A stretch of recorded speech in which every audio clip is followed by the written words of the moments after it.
गुरुर्ब्रह्मा गुरुर्विष्णु गुरुर्देव महेश्वरः गुरु साक्षात् परब्रह्म तस्मै श्री गुरुवे नमः।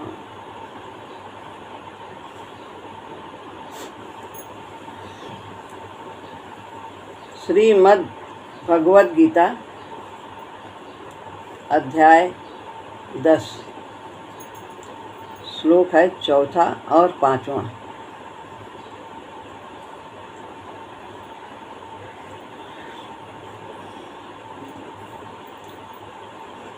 बुद्धिर्ज्ञानमसम्मोहा क्षमा सत्यं दमः शमः सुखं दुःखं भवो भावो भयं चाभयमेव च। 5 अहिंसा समता तुष्टिः तपोदानं यशो यशः भवन्ति भावा भूतानां मत्त एव पृथग् विधः। यहाँ 5वें श्लोक में ऊपर की पंक्ति में तुष्टि के बाद आदासा है, वो टापे विसर्ग बन जाएगा।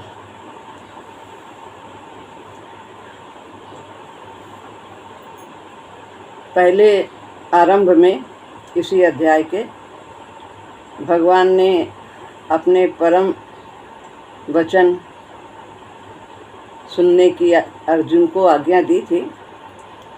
तो ये आज इसी 3 श्लोकों में भगवान यहाँ पर वे परम वचन कहते हैं।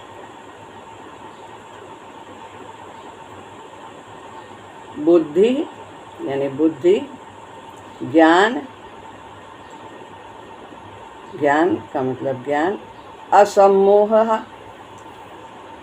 ज्ञानम हो गया, ज्ञान नापे बिंदी माँ की, और आ निकाला असम्मोह यानी असम्मोह यानी मूढ़ता न होना, क्षमा सत्यम दमः समः, दमा माने दमन, सम यानी कि शांति, सम रहना, सुखम सुख दुख, और भवः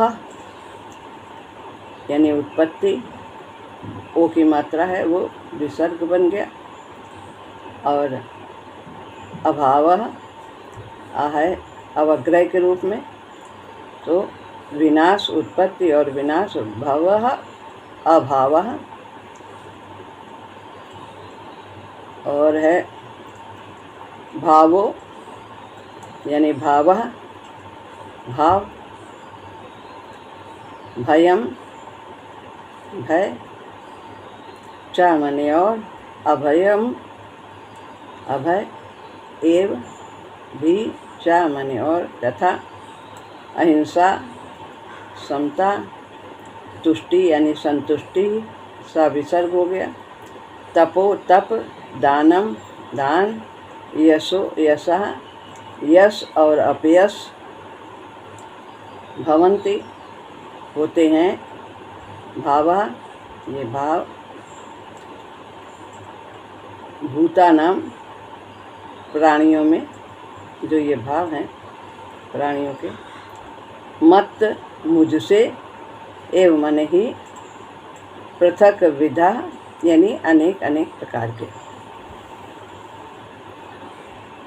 यहाँ भगवान अपनी भाव विभूतियों को बताते हैं। जो कुछ भी है संसार में, देखना सुनना, भाव कल्पना, बोलना, जो कुछ भी संसार में हो रहा है, दिख रहा है, चाहे भाव के रूप में हो, चाहे व्यक्ति के रूप में, प्राणी के रूप में, वो सब कुछ परमात्मा से ही उत्पन्न होता है। भगवान यहाँ यह परम वचन बता रहे हैं अर्जुन को। बुद्धि ज्ञान असमोह क्षमा सत्य दम सम तथा सुख दुख उत्पत्ति विनाश भय अभय और अहिंसा समता संतोष तप दान यश और अपयश प्राणियों के ये अनेक प्रकार के अलग अलग जो 20 भाव हैं वो मुझसे ही होते हैं। अब बुद्धि क्या है? उद्देश्य को लेकर निश्चय करने वाली वृत्ति का नाम बुद्धि है। जो हम उद्देश्य निश्चय करते हैं, चाहे सांसारिक हो चाहे पारमार्थिक हो, वास्तव में तो उद्देश्य एक ही होना चाहिए, मनुष्य का परमात्मा की प्राप्ति। तो उद्देश्य को लेकर निश्चय करने वाली वृत्ति का नाम बुद्धि है। ज्ञान क्या है? सत्य असत्य, सार असार, कर्तव्य अकर्तव्य, इन सबको जानना यह ज्ञान है कि सार क्या है, क्या असार क्या है, क्या हम लेके आए, क्या लेके जाना है, क्या नित्य है, क्या अनित्य है, क्या करना चाहिए, क्या नहीं करना चाहिए। इस चीज़ का ज्ञान होना वास्तव में वही ज्ञान है। असमोह, संसार के बारे में जानना कि इसकी उत्पत्ति और विनाश होता है, जो भी कुछ है यहाँ पर, और ऐसा जान करके उसमें मैं मेरा ना करना, यही वास्तव में असम्मोह। संसार को मेरा न मानना, संसार है, शरीर है, सब शरीर भी संसार का ही अंश है, तो इसको शरीर को मैं और संसार को मेरा, ये सब भाव न होना, वास्तविकता को जानना कि मैं कौन हूँ, तो यही असम्मोह यानी अमूढ़ता है। क्षमा, अपने अंदर सामर्थ्य रहते हुए भी यदि कोई हमारे साथ बड़े से बड़ा अपराध करता है तो उसको क्षमा कर देना, ये भाव। ये सब मनुष्य में तरह तरह के भाव होते हैं, प्राणियों में। सत्यम, भगवान की प्राप्ति के लिए सत्य भाषण करना, यही उद्देश्य रखना। और कैसा सत्य बोलना? प्रिय हो और हितकर हो, इसी का नाम सत्य है। दमः समः, दमः क्या है? इंद्रियों को मनमानी न करने देना, संयम करना, जिस कार्य के लिए मिली हैं उसी में उपयोग करना, तो यह दमः है। भगवान की प्राप्ति का उद्देश्य रखते हुए इंद्रियों को अपने अपने विषयों से हटाकर अपने वश में करने का नाम दमा है। और मन को सांसारिक भोगों के चिंतन से हटाने का नाम सम है। सांसारिक भोगों में जब हमारा चिंतन चलता है तो फिर हम अनुकूलता में खुशी हो जाते हैं और प्रतिकूलता में दुखी होते हैं, तो फिर समता नहीं रहती। तो यदि हमारा मन सांसारिक विषयों में नहीं आकर्षित है तो हमारी स्थिति सम की रहती है। सुखम दुखम, अनुकूलता आने पर शरीर मन इंद्रियों को जब अनुकूल वातावरण मिलता है तो प्रसन्नता होती है, उसको सुख कहते हैं। और जब प्रतिकूल परिस्थिति आती है तो उसमें जो हृदय में अप्रसन्नता होती है उसे दुख कहते हैं। तो ये सब भाव भगवान के द्वारा ही होते हैं, ऐसा भगवान कहते हैं। प्राणी तो जड़ है, उसमें तो कुछ होता नहीं, शरीर जड़ है। जितने भी शरीर हैं उसमें आत्मा रूप से परमात्मा ही निवास करता है और उन्हीं की सारी शक्ति, सत्ता, स्फूर्ति से ही शरीर कार्य करता है। भवो भावः यानी सांसारिक वस्तु, व्यक्ति, घटना, परिस्थिति, भाव आदि के उत्पन्न होने का नाम भव है। तो जितना भी कुछ है संसार में, तरह तरह की घटनाएं होती हैं, परिस्थितियाँ आती हैं, वस्तुएं प्राप्त होती हैं, उत्पन्न होती हैं, फिर उनका लय होता है। तो ये सब उनके उत्पन्न होने का नाम भव है, उत्पत्ति है। और इन सब के बदलने का नाम, लीन होने का नाम, नाश होने का नाम अभाव है।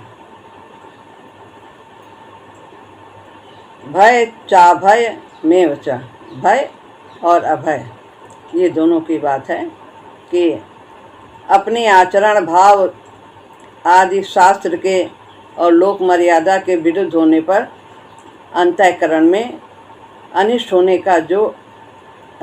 की जो आशंका होती है कि वो उसे भय कहते हैं। गलत करेंगे तो गलत का परिणाम गलत ही होगा, जानता है तो लेकिन कर जाता है, तो उसको भय की आशंका होती है। अनिष्ट की आशंका होने से उसको भय बना रहता है। और यदि मनुष्य के अच्छे आचरण हैं, शास्त्र के अनुसार चल रहा है, लोक मर्यादा के अनुसार कार्य कर रहा है, तो फिर वो अभय रहता है, निर्भय रहता है, उसे कोई भय नहीं रहता कि हमने तो सब सही किया, ठीक किया। तो 4 वेद 6 शास्त्र में अब बात लिखी है 2, और सुख दीने सुख होते हैं, दुख दीने दुख हो, जो बोगे वही काटोगे।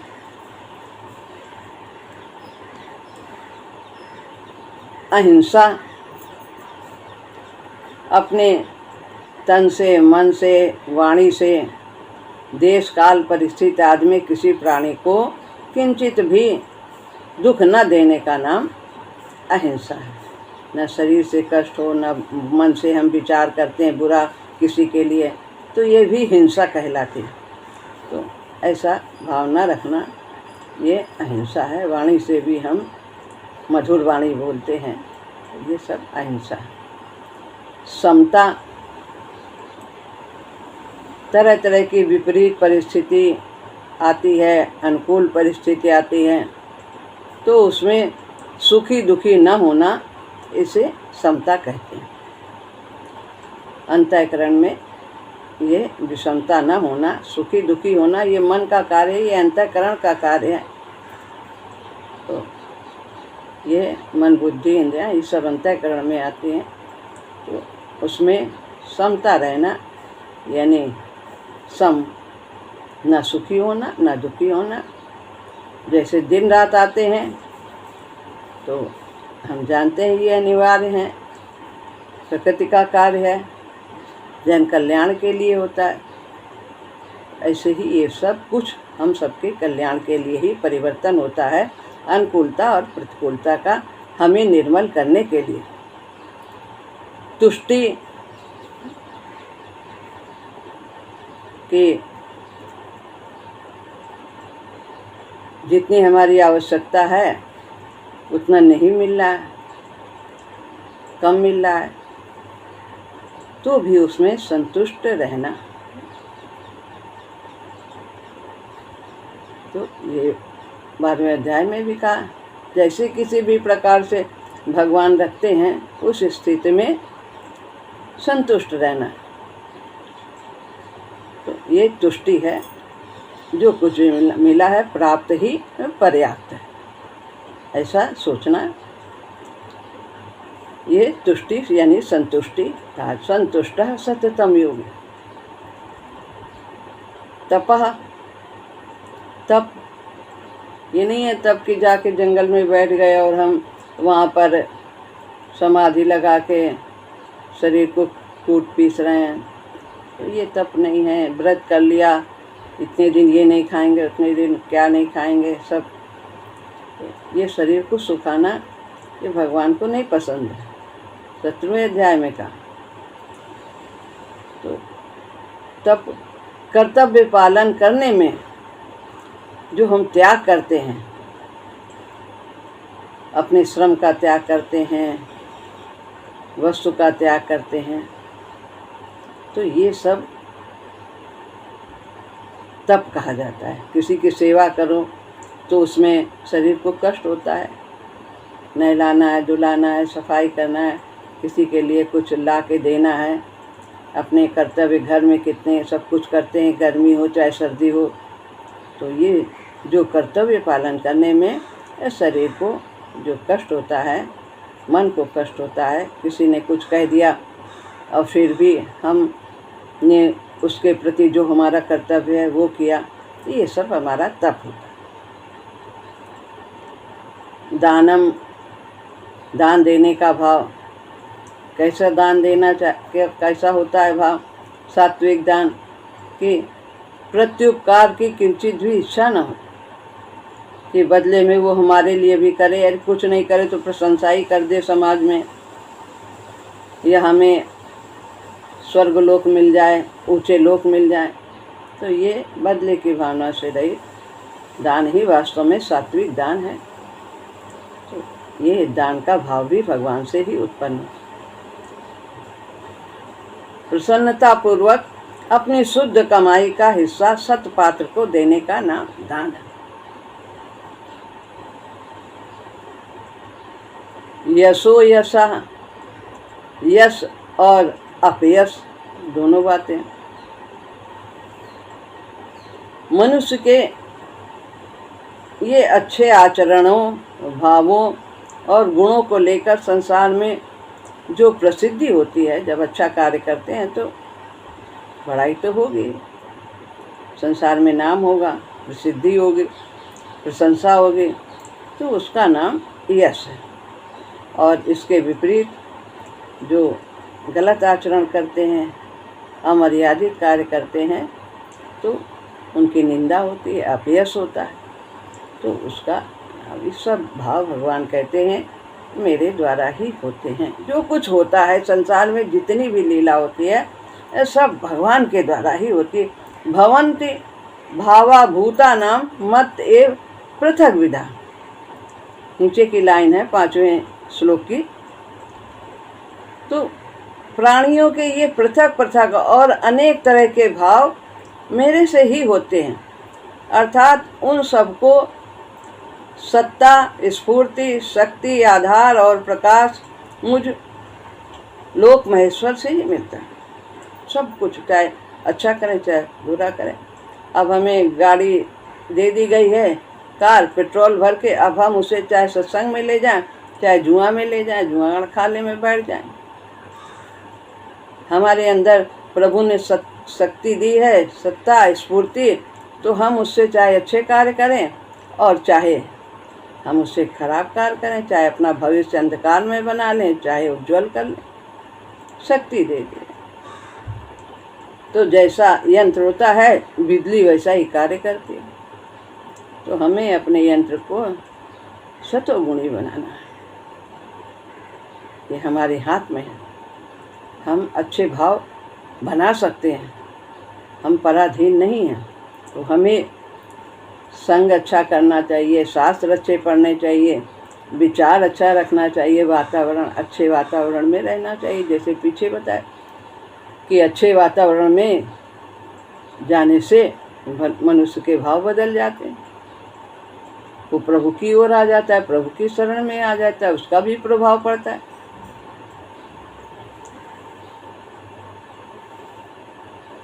संसार में जो कुछ विहित तथा निषिद्ध हो रहा है, शुभ तथा अशुभ हो रहा है, संसार में जितने भी सद्भाव तथा दुर्भाव हैं, वो सब की सब भगवान की लीला है। लीला क्या है? आत्मा रूप में विद्यमान है, कण कण में विद्यमान है। तो सब में सत्ता, स्फूर्ति उन्हीं के, और सब विकास की ओर बढ़ रहे हैं। तो ये जो 20 भाव बताए गए हैं, उनमें 12 भाव आरंभ के, वो सब अकेले अकेले के हैं। और ये भाव यानी उत्पत्ति, मिलना और विनाश होना, यश और अपयश, ये 4 प्राणियों के पूर्वकृत कर्मों के फल हैं। तो यश और अपयश जो पहले के संस्कार बनाए हैं उन्हीं के अनुसार उसके कार्य होते हैं। तमोगुणी, रजोगुणी, सतोगुणी।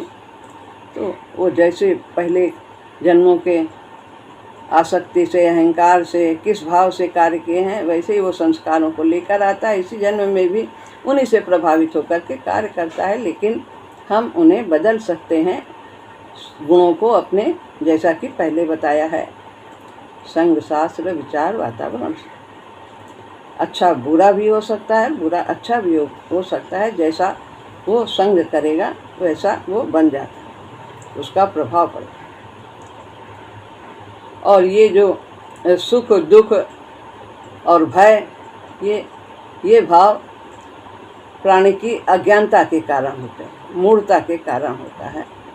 तो इसे मनुष्य मिटा सकता है। तो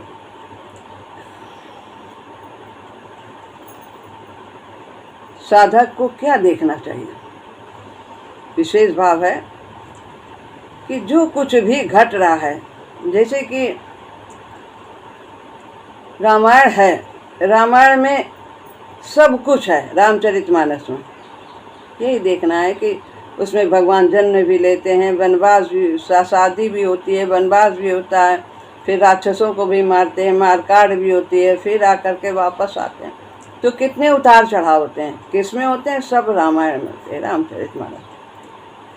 तो ऐसे ही संसार में भी ये सब कुछ लीला हो रही, जैसे पिक्चर में दिखाते हैं क्या क्या होता है, सब कुछ सुख दुख सब कुछ दिखाते हैं, ऐसे ही ये सब हो रहा है। तो व्यक्ति को यही देखना चाहिए कि देखो सब में योग राम की, गतिमान सतत लीला सुख दुख की, और गुण अवगुण के नित्य संघर्ष, जीवन मृत्यु के दुष्कर अभिनय, हार जीत विप्लव उत्कर्ष, दलन दमन दुख युद्ध संधि के, राजमहल में रमण केलियां, प्रीत प्रतीत व कल्पित सन्मुख, और झरे खिले फूलों की कलियां, अनुचित उचित भयंकर कोमल, देखो सब में योग राम के, न हो यदि मिलन पाके नर योनि धन से, धरनि धाम सुत लोग किस काम। तो ये है महाराज जी के शब्दों को पूज्य भैया जी ने उनको बद्ध किया है। तो ये सब में जो कुछ भी हो रहा है, देखो सब में योग राम के। ऐसे ही संसार में सब होता है, तरह तरह के भाव होते हैं, तरह तरह के, कोई रो रहा है, कोई हंस रहा है, कहीं कुछ, कोई मर रहा है, कोई जी रहा है, सब तरह तरह की लीलाएं। ये सब लीला प्रभु की हैं, करन करावन आप हो या। तो बस हमें अपने मानव तन को इसका सदुपयोग करना चाहिए, भगवान के भजन में लगाना चाहिए। जितनी भगवान ने हमें बुद्धि दी है, शक्ति दी है, उन सबको प्रभु के कार्य में ही लगाना चाहिए। तो पिछला जो श्लोक अभी पढ़ा हमने, तो उसमें भाव विभूति का वर्णन हुआ है। अब ये जो छठा श्लोक है, इसमें व्यक्ति विभूति का, तो भाव भी भगवान की ही विभूति है, उन्हीं का रूप है, और जितना भी प्राणी मात्र है वो भी सब भगवान की ही विभूतियाँ। जो कुछ भी संसार में है सब प्रभु के ही रूप हैं, प्रभु की ही विभूतियाँ, कण कण में वो ही समाया। तो अब छठा पढ़ते हैं। महर्षयः सप्त पूर्वे चत्वारो मनवस्तथा, मद्भावा मानसा जाता, येषां लोकैः प्रजा। महर्षया माने महर्षि, सप्त 7, पूर्वे उनसे भी पहले होने वाले, चत्वारो 4 संकादि, तथा इसमें मनवस तथा मनवः सा है विसर्ग बनेगा, मनवा यानी 14 मनु, सब के सब, मानुषा मेरे मन से, मद भावा, मुझ में भाव श्रद्धा रखने वाले हैं। जाता यानी कि पैदा हुए हैं। ये शाम जिनकी लोक यानी संसार में इमह यह प्रजा यानी संपूर्ण प्रजा है। अब यहाँ भगवान की व्यक्त रूप से विभूति, ये जो प्राणी रूप से है, जो व्यक्ति हैं, 7 महर्षि और उनसे भी पहले होने वाले 4 सनकादि तथा 14 मनु, ये सब के सब मेरे मन से पैदा हुए हैं और मुझ में भाव यानी श्रद्धा भक्ति रखने वाले हैं। ये जो हैं मनु और ये सनक सनंदन सनत कुमार, ये जो हैं ये चारों और महर्षि, तो ये सब भगवान में श्रद्धा रखते हैं, जिनकी संसार में संपूर्ण प्रजा है। तो ये भगवान के मन से उत्पन्न हुए। तो बताते हैं कि महर्षिया सप्त, ये जो दीर्घायु वाले हैं, ये मंत्रों को प्रकट करने वाले हैं, ऐश्वर्यवान हैं, दिव्य दृष्टि वाले हैं, गुण विद्या आदि इन सब से संपन्न हैं, धर्म का साक्षात्कार करने वाले हैं, ये सब गोत्रों के प्रवर्तक हैं। तो ये सब 7 महर्षि कहे जाते हैं, जिनमें मारीच, अंगिरा, अत्रि, पुलस्त्य, पुलह, क्रतु और वशिष्ठ, ये 7 लोगों के नाम हैं। तो ये सब गुणों से युक्त हैं, वेदों के आचार्य माने गए हैं, प्रवृत्त धर्म का संचालन करने वाले हैं, किसमें हमें प्रवृत्त होना चाहिए, किसमें हमें लगना चाहिए, ये सब इन्हीं के द्वारा बताया गया है। तो प्रजापति के कार्य में इन्हें भगवान ने नियुक्त किया है, तो इन्हें महर्षि कहा गया। पूर्वे चत्वार, ये जो 4 हैं, तो सनक, सनंदन, सनातन और सनत कुमार, ये चारों ही ब्रह्मा जी के तप करने पर सबसे पहले प्रकट हुए हैं और ये चारों भगवत रूप हैं। सबसे पहले प्रकट होने पर ये चारों सदा 5 वर्ष की अवस्था में बालक रूप में ही रहते हैं और इन तीनों ये जो हैं, ये तीनों लोक में भगवान की भक्ति का प्रचार प्रसार करते हैं और ऐसे ही घूमते हैं, प्रचार करते हैं। इनकी वाणी सदा हरि शरणम का उच्चारण करती रहती है और इनमें 4 में एक वक्ता बनता है और 3 श्रोता बनते हैं। कभी कोई वक्ता बनता है, कभी कोई वक्ता बनता है, बाकी 3 श्रोता बनते हैं और भगवान की कथा आपस में कहते रहते हैं। मनवस तथा, तो ब्रह्मा जी के एक दिन में 14 मन होते हैं। ब्रह्मा जी का एक दिन जो एक कल्प का होता है, 1000 चतुर्युगी, यानी ये इस प्रकार 1000 चतुर्सतयुग, त्रेता, द्वापर, कलयुग, तो इन सबको मिला करके 1000 बार जब होता है तो उनका एक दिन होता है, बहुत बड़ा जीवन होता है, 100 साल का ऐसा। तो 14 मन होते हैं ब्रह्मा जी के एक दिन में, 14 मन होते हैं। ब्रह्मा जी के वर्तमान कल्प में ये सब 14 मनु के नाम दिए हैं, तो बस 14 ही मनु समझना है। ये सभी ब्रह्मा जी की आज्ञा से सृष्टि के उत्पादक और प्रवर्तक हैं। उनकी आज्ञा से ये सृष्टि के उत्पन्न करते हैं। हम सब कहते हैं मनु की संतान है, बोलते हैं।